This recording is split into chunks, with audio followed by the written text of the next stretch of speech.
Hey folks, it's time for TWiP PRO Photo Critique number 50.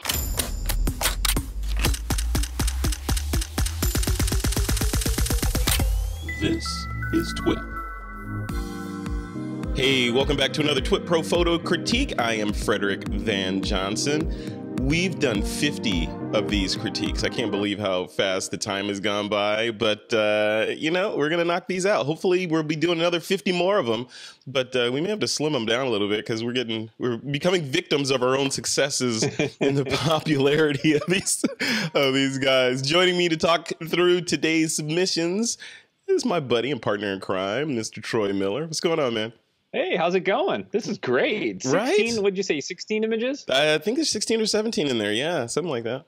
Yeah. Yeah, I think that's a record. I think 16 is the most we've had before. So. Is it? Wow, that's cool. I'm good. I'm happy to see. And looking through them, there's like a huge diversity of different types and genres of photography represented, which is what we want, right? We want, yes, you know, yep. photography and shots from all walks of the art form to be present. We do. Critiques. We even have we have a couple like non photos. They're composites and illustrations, sort of illustrative kind of things. Yeah. We'll talk through those. What, you want to dive in? You ready to go? Let's go. Yeah, I'm ready. I got the window open over there, and that's awesome. All right, let's bring this guy up. Here we are. We are now in TWiP PRO. And let's start with Tim Engle, number 1 here. All right. Tim Engle says, if it loads, here he goes. Made this for my son at the end of the football season, 4 lights and a fog machine. Nice. All right. Look at that. That is killer. That is killer. You know, the smoke machines or the fog machines are really tough to work with sometimes, especially outside, you know, because it just blows the smoke away. So it didn't encompass him, which is really cool. I like that. Yeah. There's a little motion blur on the back of his head. That looks really cool. I'm wondering if that was in camera or post, but knowing I'm guessing it's in camera because there's a streak of light on his forehead too. You see that? Oh yeah. And his hand, there's some movement on his hand and everything too. So yeah. Well, cool work. Yeah, you're right. Yeah, I wonder if Tim had an assistant or somebody along with him helping with this, you know, sort of operating the fog machine while Tim looked for the perfect shot of his son there. Yeah, I mean, this is something that you'd have to set up. I mean, this is something you'd have to like pre-frame. We're going to pump the smoke. When the smoke does this, then you run through it.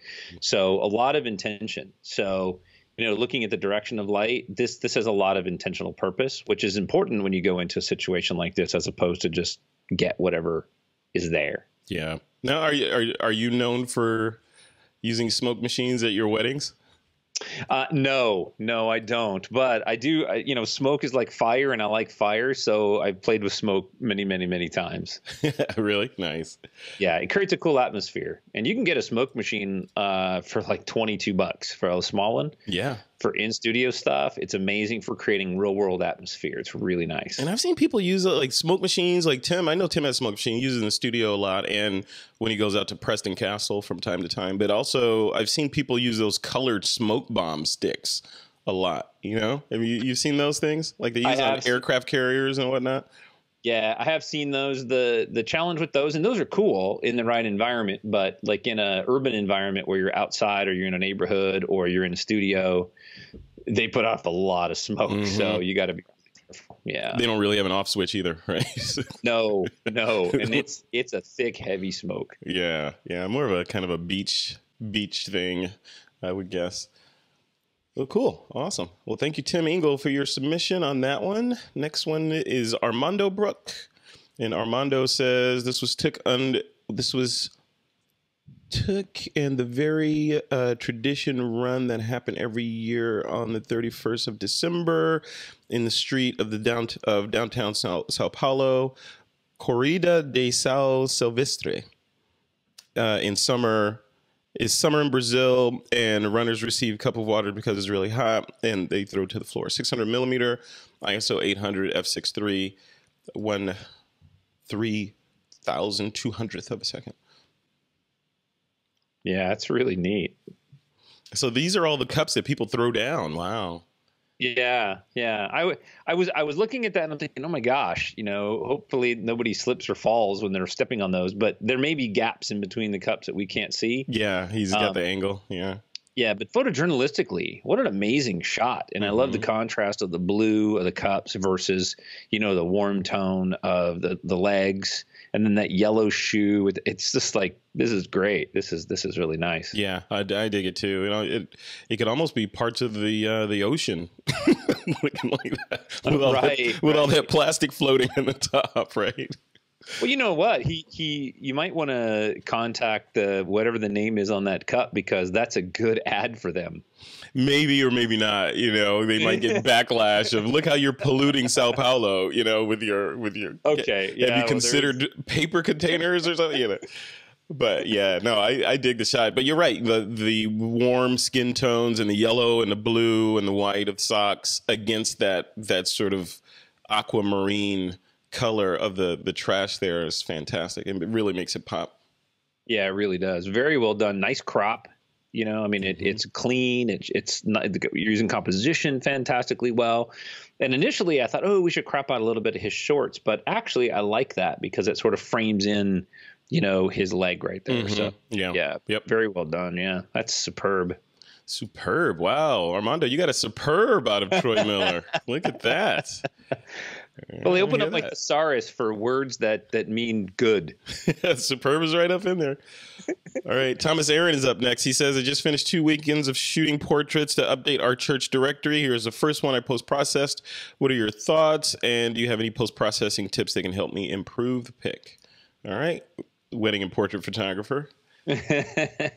Having read some of the comments, I know that there was a comment about, the skin tone looked a little oversaturated or a little bit yellow or orange.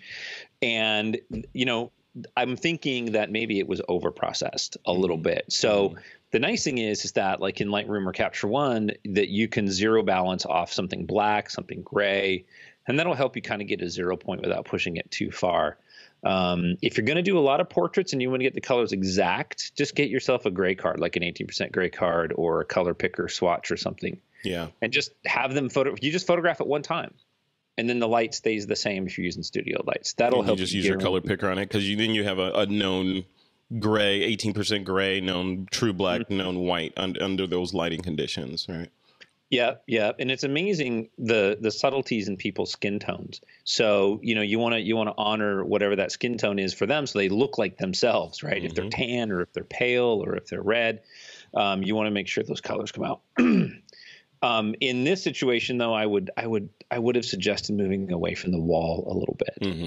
Yeah, so it could go a little softer and not compete with the subject herself. Right. Yeah. Right. Yeah. Yeah, it's funny. Nice it's funny you mentioned that the color swatch thing. Is that when I was looking at this, it got me thinking. I was thinking the same thing.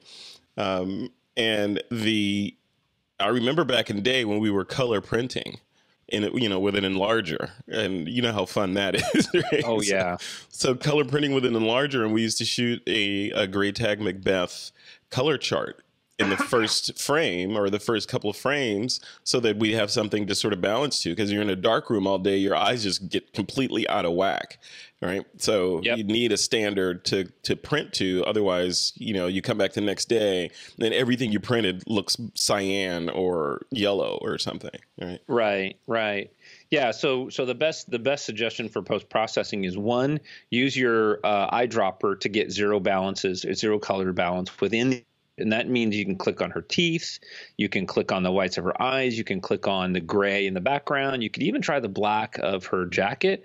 That will zero out your hue and saturate your hue and your saturation and your white balance a little bit. Yeah. And then you just kind of got to play with your, from your eye point of view. Play around with it. Yep. Yeah. Really cool. Awesome. Well, congratulations, Thomas. I want to post a couple of other shots from that church directory. Love to see what those look like. All right, Mike Doran's up next, and Mike says, let's let that load in. This can't be Mike's. It's not a long exposure at night, and there's no motorcycle. Uh-oh. See? Range. Mike says this image was created at Duncan's Landing under stormy skies with his Canon 1DX Canon 16 to, I'm going to say 35 millimeter f4 lens, ISO, or with at 1/200th of a second, f5.6 at ISO 200.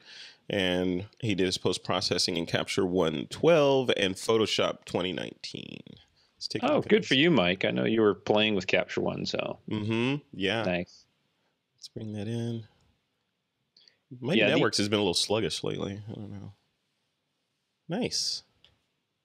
Yeah, these are, you know, this is for just a classic shot. I could see this on anything, right? I mean, anything from like a, you know, a greeting card all the way through to a giant wall print, you know, hanging up in a swanky hotel lobby or something. I like it. Right. And, you know, this is a direction often not shot, is into the sort of the blue hour on the right and then the sunset light on the left, and letting those two. And that's one of my favorite things to do during sunsets, is to try to see if this exists somewhere. The transition of cold to warm or warm to cold. Yeah, it's awesome, and I would suggest that a crop that would work with this as well would be to crop out the rocks on the bottom and just do this super long, giant panoramic with a little bit of ocean and all sky. You know, not that it's not good this way. I'm not saying that it needs to be cropped, but I mean, that would be an amazing wall portrait right there of just ocean and sky because of that cool transition to the warm. But if he did that, are you saying if he cropped out the bottom there, then you're going to lose, you're bisecting the image, which is a no-no with a horizon, right? Well, you're not actually going to too bad, because the horizon will be on the lower third. So if you cropped out just above where the big rocks are right here, then, you know, you can see it's mostly sky, like 2/3 sky and a little bit of ocean. Yeah, you're right. And then you're really focusing on that sky, which in reality in this image is the powerhouse for this image anyway, is that sky. Yeah. But I love it either way. It's a crop that I think would play well. Yeah. Good shot, Mike. Very cool. Yeah. Fantastic. And you're right. There's no motorcycle leaning in here anywhere. Like, I know he's got one. This is Mike saying, look, dudes, look, I'm a photographer. I capture light. Doesn't matter where the light is. But I'm glad he was playing with Capture One, because him and I had a conversation and he wanted to start, you know, getting into that. So good for that. Very cool. All right. Craig Stampfli's at it again. He's in that pool.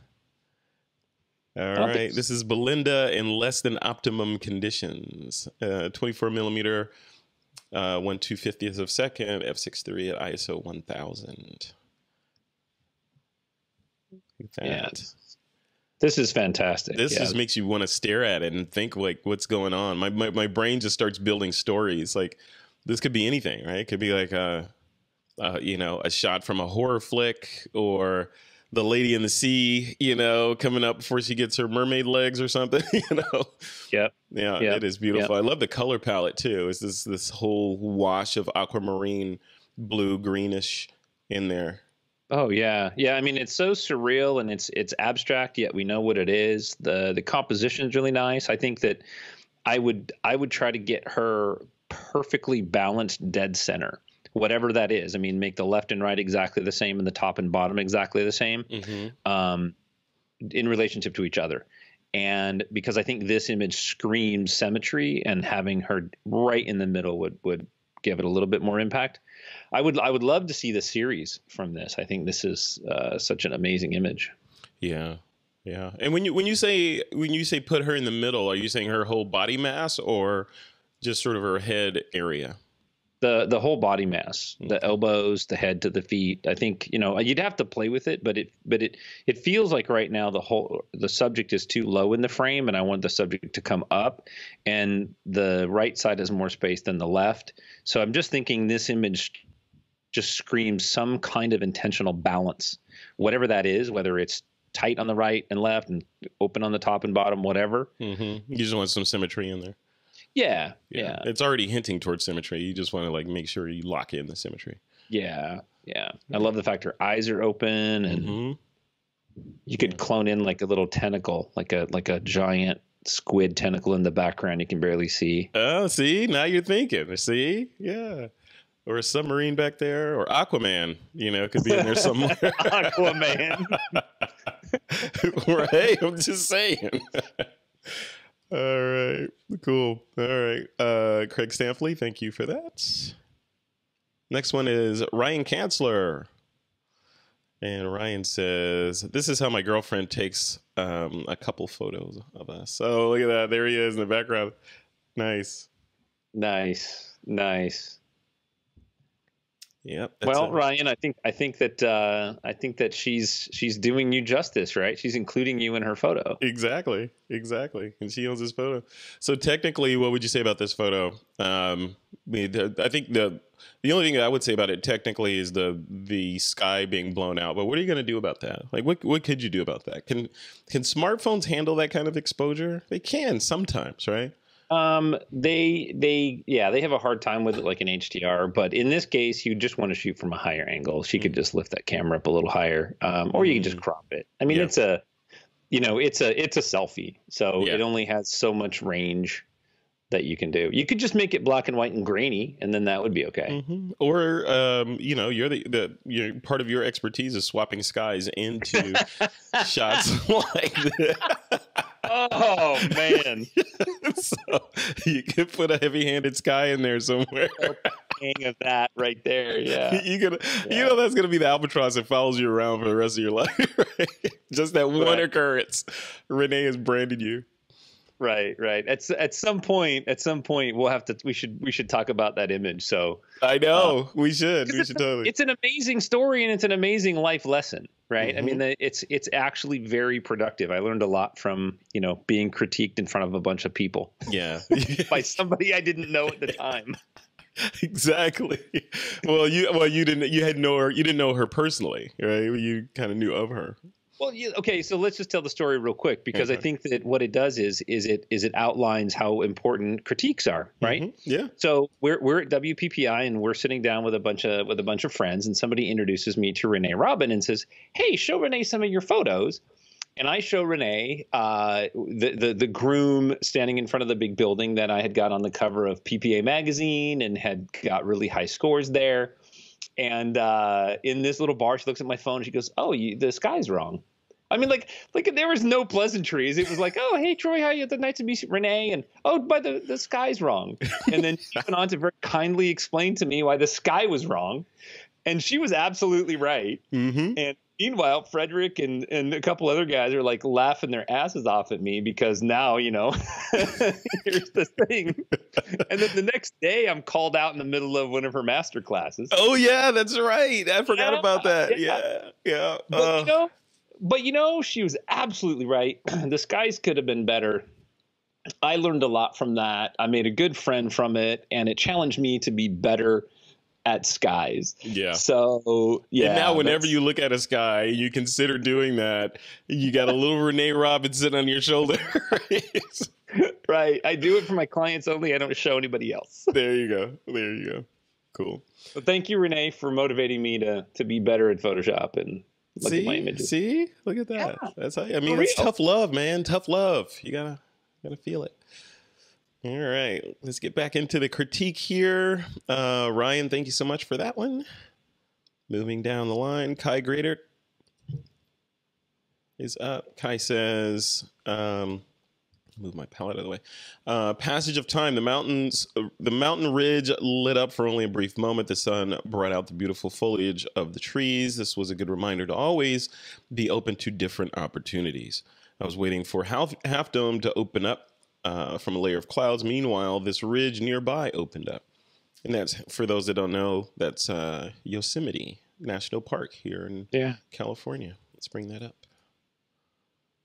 Woo. Yeah, that's just fantastic. Yeah, that is beautiful. And Kai brings up a good point, being prepared for other opportunities, right? You have to look around you, look up, look down, look behind you, and you have to be able to, ideally, if you're really good with your gear, meaning that you can make changes very quickly, you're very familiar with it, that helps you be able to capture things spontaneously, like this changing light. But this is fantastic. I mean, the Highlight details handled very, very well. The shadow details handled exceptionally well. There's no blocked shadows or highlights. Compositionally, it's fantastic. You've got color harmony. You've got leading lines. I mean, this image embodies, most or if not all of the things that make an image work. Yeah. Yeah. No, I agree. And my eye goes directly to that nice hot spot of color and snow right there, and then now up in the sky, and the California blue sky is peeking through a little bit, and you look to the right and you're like, oh yeah, that's Yosemite right there. Yeah, and this is a really good example, because if you pay attention to how your eye is looking at the image, if you consciously pay attention to where you're looking, you keep coming back to that color bright spot of trees. Yeah. And that's what you want in all your images if possible, because that leads the viewer. Yeah. Maybe that becomes that's your subject. That's your model right there. Yeah. Yep. Love it. Cool. Thank you, Kai. Thank you for sharing that. That's amazing. All right. Moving right along here. Laura Paxton says, paratrooper training shot from a Black Hawk helicopter flying alongside a Chinook. Wow. Look at that. See, I pucker just looking at this. Oh, I love that. Oh, this makes me want to go back into the military. No, but no, it's really this is cool. I never got a chance to get in one of these. We flew, when I was active duty, we flew in UH-1s, those, single blade helicopters. Although I was picked up by one of these before. Did I tell you that story? Oh, I got to tell you that story briefly while this is on the screen so you can understand. So I had to go through water survival training, and part of the water survival training was down in the panhandle of Florida, where they, after some classroom session and some practical, they drop you in the ocean. You and, say 12 other guys that are going through training with you, and they drop you at intervals that are, just far enough so that you're obscured by the curvature of the earth. So you think you're alone. Out there. Oh my gosh. And the simulation is, you've ejected, and you got to wait for this guy, one of these guys, to come pick you up, while you're waiting in your raft. And they tell you during the briefing that because of the the static electricity that builds up on these rotors, when we drop the line down to you to simulate, we're not going to pick you up, but we're going to simulate you climbing up. So you got to grab the rope ladder and climb up a couple of rungs, and then let go, get back in your raft, and the boat will come pick you up. But then they also tell you, because of the static electricity, there's several thousand volts that could be discharged through your body as the electricity seeks to complete the circuit into the ocean. So you need you don't want to complete the circuit. So you need to let the rope ladder hit the water first and then grab it. But then what they don't tell you is underneath that helicopter is like a hurricane. You can't see anything. You can't see a damn thing. Oh my God. So I saw the helicopter coming. I saw the rope ladder come down. And I was like, you know what? I'm just going to give it another couple minutes. I'm not trying to get fried today. So I look up and I see the guy hanging off the back, just impatiently giving me the violent thumbs up, to hurry up and get the rope so they can go on to the next guy. Oh, geez. So whenever I see a shot like this, I think of that story, and I think about, hanging out in the ocean and being teased by porpoises pretending to be sharks and stuff like that. I'm so glad. I'm so glad that you guys go out and do that, and then somebody takes pictures of it for me. I got to tell you, that's awesome. That's right, man. Thank your military. Next time you see somebody active duty, think of that stuff that they go through every day just to be ready. No, so you wouldn't get in an aircraft like this and take pictures off the back deck? I might now. I don't like being in the air. I'm very insecure. Yeah, no, it's fun. It's fun once you're up there, and you can only die once, man. Come on. It's making me nervous just looking at the photo. It is. Yeah, it used to make me sick about these. Not like physically sick was the fumes. You can see the fumes off the back of this thing. Oh yeah, the heat. Yeah, you catch a whiff of those and you start feeling sick to your stomach, and then you're up there shaking around and you got vertigo, and it's crazy. I love this shot though. Clearly, it brings me back. Exceptionally good job. Yeah. Laura, you did an exceptionally good job. The storytelling of this is fantastic. I don't think had you taken it a moment sooner or later, it would have the same story. Mm-hmm. My only critique of the image, however, is I can see the vignette it's a bit heavy, and I can see the edges and between the rotors behind the helicopter, it's lighter than it is on the outside. And it's easy to see. It's easy to see that there's a circular vignette in here. Oh yeah, yeah. It's not too bad though. No, but that is something that can be managed through luminosity masking. You know, So you would have used luminosity masking to sort of make the helicopter just pop out by itself a little bit more against that background, or what?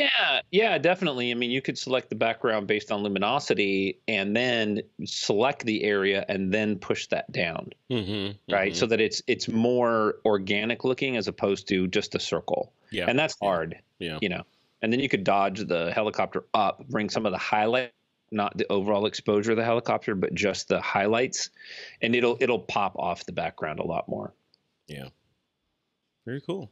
Awesome. But it's very cool, yeah. I love that shot. Love that shot. Thank you, Laura, for sharing that. All right, Michael Ryno's up next. Michael Ryno says, this photo was taken during early November during a hike through the Rocky Mountains of Colorado. In order to light my pack, I left the full-frame camera and tripod at home. The only camera gear I had with me was a Nikon D3300 and a Nikon 35mm prime lens. He shot this with those two things at ISO 100 f8 at 1/50th of a second. Let's take a look full screen here. That's awesome. Sometimes you have to leave all the gear behind and just go with one thing and try to make that work. That just sort of simplifies the brain to think about, what can I do in this shot, right? Like, this is all I got. Yeah, that sounds good. But the problem, and I agree, you know, the whole less is more, push yourself with less equipment. But at the same time, if you have all that gear with you that you spent money on, and then you go out and you're like, oh man, I sure wish I had brought that whatever fill in the blank lens. I would have been able to get, if I brought my long lens, that red woodpecker on the branch of that birch tree, I would have been able to get it. Seen it. You would have seen it, yeah. You wouldn't have seen it. But, you know, here's the thing is I own tens of thousands of dollars worth of gear. And my wife, who's a photographer with me in our business, she doesn't want to carry a camera. Oftentimes we get back from Zion or Yosemite or whatever from a trek that day, and she's showing me pictures on her phone, and they're better than what I took on my gear because I'm overly distracted. Like, oh, I'm going to do a long exposure here, and I'm going to do a HDR, and I'm going to do a pano. And she finds this beautiful leaf hanging from a tree with a water droplet, and she takes it with her phone. And she got the shot, and you didn't. Yeah. Yeah, you're right. You're right. Yeah. Yeah. But it's getting to that point, right? Because, I mean, that's a whole different show where we can talk about the whole geartographer, you know, gear acquisition syndrome stuff. In how to combat that, because in a lot of ways, having lots of disposable income works to your detriment in terms of getting better as a photographer. These people that don't have any money doing amazing work and just beating the heck out of their gear, right? Yeah. And, you know, meanwhile, oh, your gear is nicely dusted and the lenses are perfect, nestled in their little perfect pockets in your nice little Peak Design bag over here, and you know. Not in my bag. Nothing's clean in there. I know. You're the no lens cap or back cap guy, right? If I recall correctly. Yeah, that's true. That's heresy. That's just heresy. You know, I love this image, and I know it's going to be expected, but I would love to see it in black and white. I think this, you know, with that, what is it, like an elm tree maybe in the middle? You know, if it's a birch or something. I think it's a birch. A birch. There you go. You know, it just stands out to me. And I think that a nicely treated black and white with proper contrast could really handle this well. I think it would look great. I love the way it is right now, though, to be honest. I love the tones and everything and the subtleties and stuff. But when I see this, I think Ansel Adams, and I always think black and white. So I always have to try. Yeah, the color's not really adding much to the story here, right? So if it's not, try it without and see what this would look like sans color. Right. All right. Michael Ryno, thank you, sir. Look at Michael Ryno's avatar pic. He's in a suit. Look at him in a suit up there. All right. Yeah. Moving down to Mark Harris. Mark Harris says, from May 2017, Joshua National Tree Park recently people who were not able to get to legal campgrounds due to the government shutdown cut down some of the Joshua trees in order to create roads to get to places to camp. Let's hope they get caught and prosecuted for destroying some of this beauty. Yeah, Joshua trees take forever to grow, and they only grow at certain altitudes, which is why Joshua tree is at the perfect altitude for them. He said this was made just before sunrise with the setting moon behind, with his D600, a Zeiss 50 millimeter at f1.4, or his 50 millimeter f1.4 set at f8, 1/50th of a second, unknown ISO. Let's take a look. Can't believe people are cutting these Joshua trees down. That's crazy. Yeah. Because they, why not, right? Yeah, why not? Yeah. Yeah, I forget what the story was, but I know with these Joshua trees, you can tell their age, I believe, by the number of forks that they have. And I forget how, if it's 10 years or 20 years or something like that, but it's a long time. Yeah, they grow really slow, and then they just fall over. They're gone. And then they're gone. Yeah. Yeah. Yeah. I love this. It's just like us. Yeah. One day you just fall over, you're gone. So what did you think of the shot? I dig it. I love Joshua Tree. It's close to me. So I try to get out there, chase the full moon as often as I can. And I love this hour too. You've got the earth shadow in the background. So this is just very, very right after sunset. It just set. So it's a rare time when you get a little bit of light from the sun and you get the moon in there, So it's an amazing time. So I love the fact that earth shadow is in there, that, you've got the sky and then you got the orange, which is lit from the sun. And then below that, there's no sunlight in there. So that's the shadow. Yeah, it's very cool. Couple dust spots, but Is this a candidate for black and white, or would you keep the color in there? I would keep the color. You need that sky. That sky is magical. Yeah, for sure. Yeah, the nice subtle gradient in there is beautiful. Yeah. Love it. All right. Thank you, Mark Harris. All right, moving along. Here's Mike Doran's motorcycle shot in here. He says this was shot. This image was created in 2011 of my longtime friend and 7-time Grand National Dirt Track champion Chris Carr on legendary Sacramento Mile. Enjoy. When I started shooting DT, I did a lot of practice in panning. And out of the evening, I create images for this one of his favorites because he's doing 120 on a motorcycle that does not have a front brake. Oof. That. Don't need that extra weight. Exactly. Yeah, too much weight. Look at this thing. God, this is cool. Yeah. Oh no, this is awesome. You can even see behind the bike on the ground. You can see the dust. Yeah. That's kicked up by that. So that's fantastic. And then, it's nearly perfectly sharp. There's not always, but there's a little bit of motion maybe in the decal. Yeah. But that's the trick with this kind of photography, right? Panning and nailing it. What do you suggest, Troy, for people that want to get better at panning? Not necessarily for motorsports, but maybe for motorsports. But, just like, should they just go camp out, on the side of the street and shoot cars as they go by and practice panning? Or what do you think? What's the best way to get skilled at that without having to go spend a day at the track all the time? Get a friend or a child. Kids love it. Take them to the park and have them run around. And because it's really weird to look through a camera at various focal length lenses and be able to anticipate how much movement is required to see what you want to see in the frame. Yeah. Wide angle lenses are different. Longer lenses are going to have a different perspective, and you have to just sort of train yourself, muscle memory. I'm sure that like Mike and Steven Scharf, when they pick up their 400 or their 600, their panning muscles say, okay, this is what I got to do. And versus shooting with a 50 or a 200 or, something else, it's practice. It's just muscle memory. So you got to just get out there and know your camera too. Just know what your continuous high does, right? Yeah. And the higher the megapixel camera, the more chance you're going to have of some sort of motion blur in there. So you just got to really work at it. Yeah. Very cool. All right. Thank you, Mike, for that shot. 2 shots from Mike Doran. All right. The next shot is from Marc Doudiet. I want to say, hopefully I'm pronouncing that right.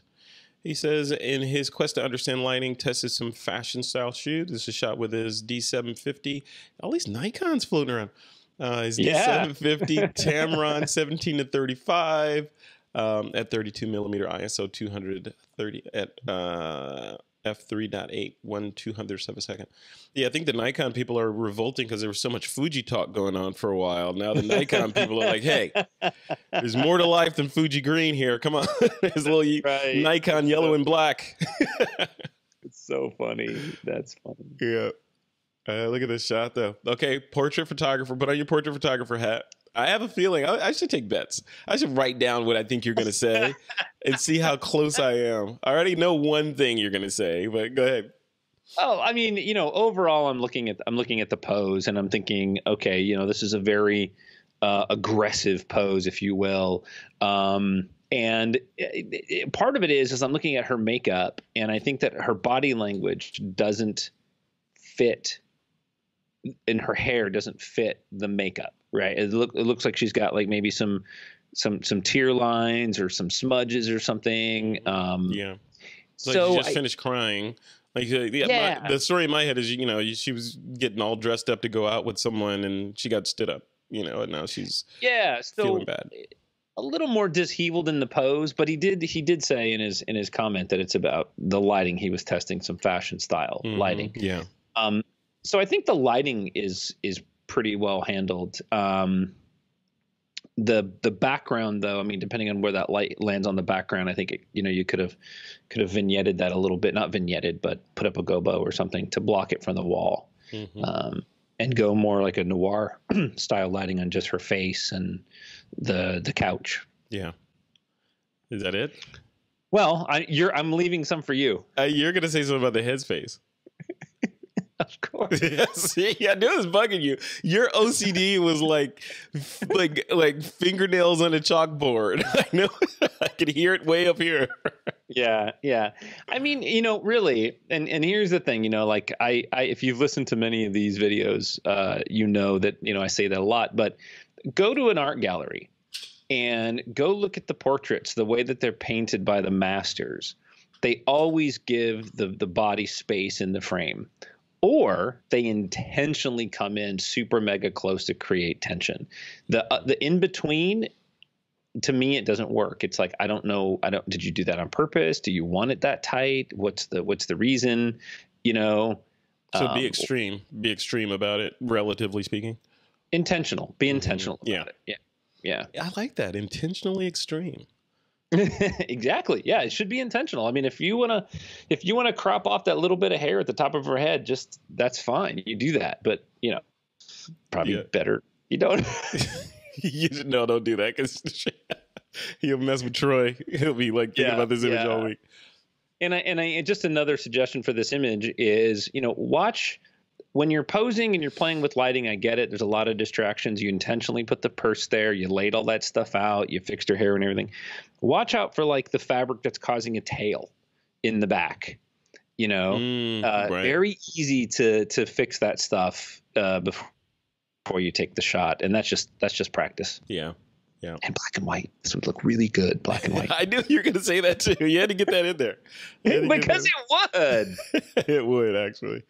That is a good artistic black and white candidate.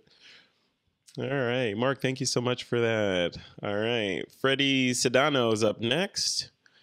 And Fredy says, all hail the king. This is Canon 6D with a 90 millimeter lens on it around f5.6. And this is a composite. All right. Let's bring this up. Look at that. Composite. Yeah, I know. Now, did you mention this artist, right? Do you know this photographer? I do. Yeah, I know Fredy really well. Yeah. Very cool. Yeah. What's the story behind this kind of work this genre? This is almost a new genre, sort of composited toy photography, right? Yeah, well, he's a kid at heart, and he likes his toys, and he likes to experiment with lighting and play, and this is just him telling a story with these. So the challenge of taking small objects out of context and photographing them and then putting them into a story that has dimension that doesn't exist in real life. I mean, that's incredibly challenging. Yeah. And that's what he's doing. He's experimenting with this stuff, and it's super, super hard. It's much harder than a lot of people realize. Yeah. Yeah, he's got the motion blur on the velociraptors back there and everything. Yeah. Yeah. Yeah. And the clouds are great. The depth of field looks really, really nice. The lighting is fairly consistent across, it doesn't feel like sunlight, but, they're all shiny and stuff. So I guess that's just the nature of these subjects, but the light direction is really good. I mean, I can't do this. So. I know. I was just going to say, I would love to see a behind the scenes of how he put this together. Right? And I'm wondering, were each one of these elements photographed separately, then composited, or did he sort of, put a couple of them together, photograph them, and then bring them into the scene? And where is this scene? Is this in his basement? Is this real? Is it created? Or yeah, what? Come on, Fredy, you got to share a little bit more. I know you got a lot more information on this. And Fredy, by the way, is an amazing cinematographer and photographer. Him and his wife do that together. Oh, so cool. I spend a lot of time with him. He's really local to me. So he's also a drone pilot. He's a drone nut. Oh, geez. Okay. So and it's what he does super full cool. time. Yeah. Yeah, and he lives it. I mean, this is what's really cool is that he lives and breathes his photography. It's what he does. Love it. So, well, Fredy, welcome to the group, man. It's good to have you in here. Yeah, you guys hit him up if you have video or drone questions or anything. Yeah, he's the guy. I may do that because the question I have is, should I upgrade my Mavic Pro to the new Mavic? I don't know. Well, you have to, so we know. Maybe I'll sell I'll sell my Mavic to you since you're still drone free, right? And then buy the Mavic Pro. I have a broken drone. Yeah. Oh, look who's in here from Eddie Lagos, Edgar Allan Poe. Let's take a look. Quote the Raven, nevermore. Look at that. Shooting directly into the sun. That's scary. Okay. I mean, have you ever done that? Like shooting? Yeah. Really? Yeah, all the time. That won't jack up your sensor? I don't know. I don't care. It's just a sensor. I'll get another one. It's for the shot. No, I mean, I've shot into the sun a lot, and I've never had any issues with it. But at least not with the modern cameras. I just did it over the weekend. Actually, I just photographed a sunset off of Huntington Beach Pier. Yeah. That was really, really cool. But what do you think of this shot? I really like it. I like it a lot. I only wish that all the branches were sharp. And I know that that's probably not possible. Oh yeah, different distances. Yeah. But I mean, I love the storytelling of this. I think it's fantastic. I love how the sun is slightly off to the left and the bird is slightly off to the right. I like how the sun is framed in the branches, like it's almost holding the sun there. Mm-hmm. It tells a great, great, great story. And I love the fact that you just put Edgar Allan Poe. I like that. That was very cool. Yeah, which makes you instantly think of a raven. But I thought that too. And then when I looked at the bird, I'm like, that ain't no raven. That's a finch, man. That's a finch. That is a little finch. Yeah. Ravens eat that like chicken McNuggets. That's a red-breasted Western Midwest, Southern North Carolina. Yeah, I don't know. No, it's a great shot though. Yeah, I love the color palette. The mono. It's almost black and white, right? It's a monochromatic. It's monochromatic. Yeah, for sure. Very cool. Awesome. All right, moving right along from Edgar Allan Poe to Joshua Sommerfeldt. And Joshua says, another attempt to capture a rainbow lorikeet. I took a shot of one of the most colorful birds in the world and converted it to black and white because Troy Miller likes black and white. He shot this with his Canon 77D with a Kelda 135 millimeter f2.8 at 3/20th of a second ISO 100. Huh. Yeah. I see the color shot though, just to kind of see how they compare. I want to know if this bird, I feel like this wants to be color. I feel like this bird is probably ridiculously colorful. Well, here's an interesting thing about converting images to black and white is that a lot of times certain tones, greens, reds, blues, depending on the saturation, they all go to the same color gray. And when you convert to black and white, you need to grab those color channels and create separations in them. So let's imagine that this bird has like a green breast color. Well, select that green channel and make that brighter. So it stands out. So you can see the tonality differences in the color as opposed to just all gray. And that's just a matter of manipulating the color channels. And that can really bring out the amazing subtleties in black and white. Yeah. So like for example, like you're saying, if the chest of this bird was green, you could have easily made that more of a whiter, bright color to contrast better against that background. Or just shifted it, right? So that, you know, green represents this shade of gray, and then the other colors would sort of fall into place. Yep. Exactly. But I mean, I think it's great, and it's a good experimentation to always throw something in the black and white to see what it's going to look like. Yeah. No, I like these bird shots, and I like them in black and white too. I like the sort of you know, I don't want to say nostalgic sense of what it is, but you really just sort of see the shape of the branch and then the bird itself. And it's a different story. Timeless. Yeah. Timeless. Yeah. How do you think this would have come out shot in infrared? Well, not knowing the lighting that was there, potentially it could have been really amazing if there was some open light entering the bird. Versus overcast light, you mean? Yeah. Well, there's still infrared light in overcast, just not as much, but feathers are translucent, so a lot of times the birds look really amazing in infrared. Very cool. I got to get that camera modified. Do it. All right. Everybody. Thank you, Joshua Sommerfeldt, for that shot. Here's another bird from Joshua. All right. And this one is, he says, this is bath time for this flamingo at the zoo. Canon 77D with that Kelda 135 millimeter f2.8 for 1/1000th of a second at ISO 100.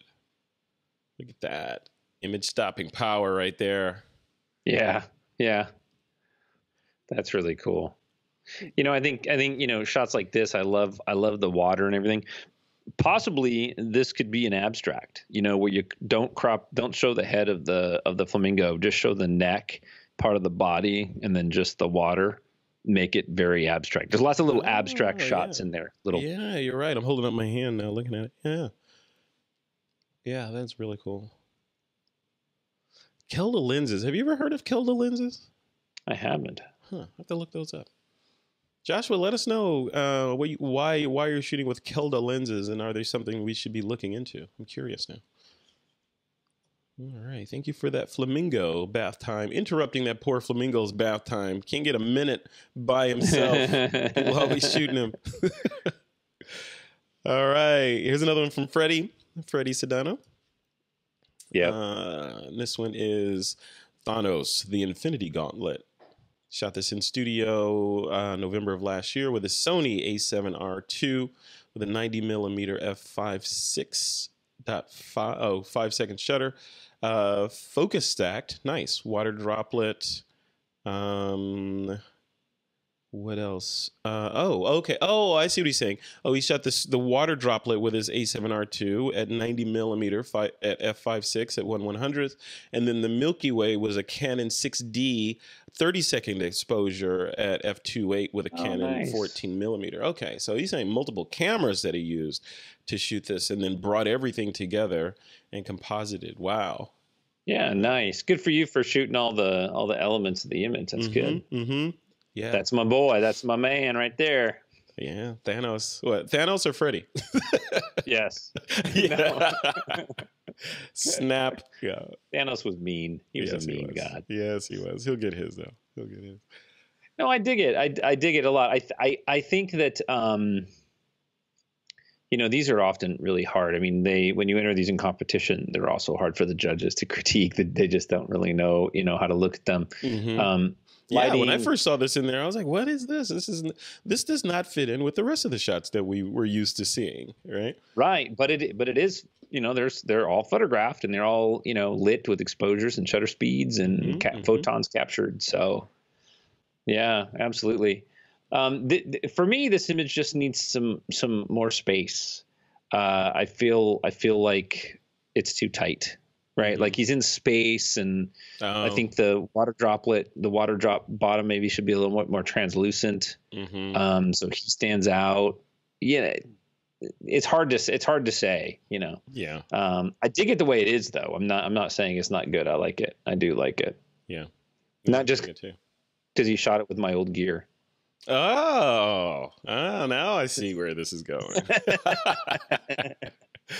Very cool. Well, Fredy, well, thank you. Thanks again for submitting these. Keep submitting these kind of images too. It takes all kinds in the group, all different genres to keep us going here. So I appreciate it. Yep. We have another member who does a lot of, remember he did the small Star Wars figurines. Oh yeah, that's right. That's right. Can't remember Arax. I can't remember his name. I'll butcher it if I try to. Pichel, I think. We have to look him up. Yeah. He's in here. Very cool. Yeah. All right. Let me put us back on the camera here. That was the last one. Cool. All right. That's it. We got through all of them. Made it. Yeah. That was fun. All right. So folks that are watching this, if you're in TWiP Pro, in the TWiP Pro community, please continue to submit. Because we're excited about those. Troy and I are still cooking up what the plans are going to be for what these critiques are going to look like going forward. As we, as the group gets more and more popular every single week, almost daily, right. It will quickly become untenable for us to keep these critiques to around an hour, which is what we're trying to shoot for. So we're going to have to put some things in place so that we can make sure we get to everything. But continue to dump them on us until we get to that point. And we'll critique each and every image that was submitted into the TWiP Pro critique area as you submit them. Troy Miller, anything left? It's Monday as we record this. What's on your docket for the rest of the week? Today I get to go pottery, so I'm going to be making some vases and cups and mugs and all those things. I still have mugs that I promised you, so I've got those. I'm not saying a word. It's a much longer and tenuous process than I expected. I've made several sets that failed miserably. So yeah. That's cool. I can't wait to see them. Yeah. I have a note right here. It says make Frederick 12 mugs. Nice. Black and red. I know. It's not, those are not easy color combinations, I have found. Just think cinnamon. It's all cinnamon, Well, at some point you're going to get a box of mugs and whatever they are. You're going to be like, blue, take them or leave them. Well, cool, man. Well, lots of cool stuff on my docket as well. Today, actually, I need to get things set and scheduled for WPPI, which is right around the corner next month, the Wedding and Portrait Photographers International Conference in Las Vegas. And I will be there. Troy Miller, you will be there as well, right? Yep. I'll be there doing some TWiP stuff, but mostly I'm there for Panasonic. I'll be in the Panasonic booth speaking and kind of doing the MC thing for them. So if you guys happen to show up at Vegas for WPPI, hit me up or message me through TWiP Pro or whatever, and we'll, get together and, all of us and Troy Miller will buy you a drink in the somewhere in the hotel. We'll hang out. Somewhere in the hotel. We didn't say what the drink will be. It might be water, but Troy Miller. Depends on how many people show up, right? Exactly. The number of people directly affects the quality of the beverage that you purchase. No, we will definitely hang out with you. I'd love to see as many people from TWiP Pro there as possible. Yeah, so that's amazing. Yep. We will do some sort of formal meetup thing so we can do some RSVPs and have a set date and time for everyone to, that wants to hang out to come hang out and shoot the breeze and tell Troy Miller to stop obsessing about black and white and infrared. And then, you can tell him to his face. Well, cool, man. All right. Well, thanks a lot, Troy. I appreciate your time again this week, man. You got it. All right, folks. We'll see you next week on the next TWiP Pro Photo Critique. Peace. All right, buddy. Take care. See ya.